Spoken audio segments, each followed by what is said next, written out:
Hey there, and welcome. Today, we're diving into something that's kind of like the secret ingredient for great storytelling. We're going to uncover the one principle that can make the difference between a story that feels solid and powerful and one that just crumbles before your eyes. You've totally been there, right?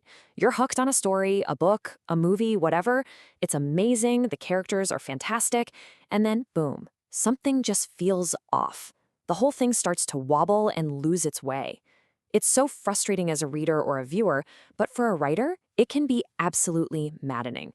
So, what's really going on here? Well, according to one veteran screenwriter, the answer isn't buried in some super complex plotting spreadsheet. Nope. It all comes down to a single, powerful principle that was learned the hard way, through years of actual experience. We're talking about 15 years in the trenches, writing professionally for the screen. And this idea, it wasn't just a theory. It was tested, sharpened, and proven across 8 different feature films. So all that time, all that experience boils down to this one concept. It sounds simple on the surface, but trust me, its impact is huge. And that principle is called distance, or gankyuk in Korean. Now, this isn't about being emotionally cold or detached from your story. It's about maintaining a very specific professional kind of space. This, right here, is the key to your entire story's balance. Okay, so what does distance actually mean when you're, writing?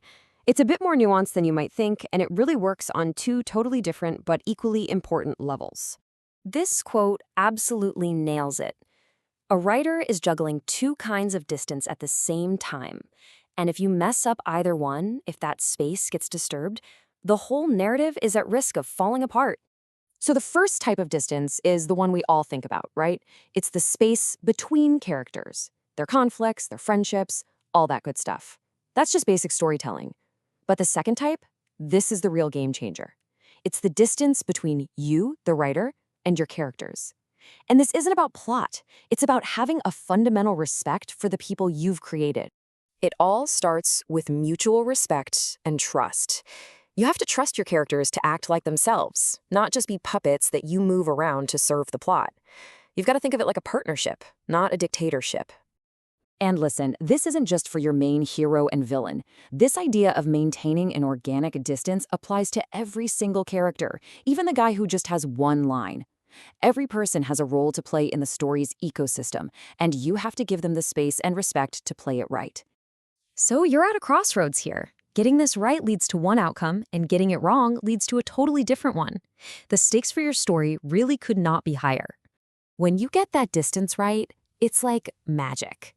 Everything just clicks. The story finds its own natural balance. The characters feel real because you've trusted them to be real. They do their jobs organically, and the whole story becomes stronger, tougher, and way more believable. But when that distance is lost, when you get too close or you force a character to do something they would never do just to move the plot along, that's when the trouble starts. Cracks start to appear in that trust. The story's foundation begins to fracture. The balance is gone, and eventually, the whole thing just collapses under its own weight. All right, let's bring this all back home. How does this whole principle of distance apply to the story that you're working on right now? Here's the most important takeaway. More than a clever plot twist, more than a shocking ending, the invisible framework of distance you keep with your characters, that is the single most critical factor in making your story feel balanced, authentic, and strong. And that leaves us with one final and really vital question to ask ourselves as creators. Take a look at the characters you've written, the world you've built. Right now, in the story you're telling, do your characters trust you?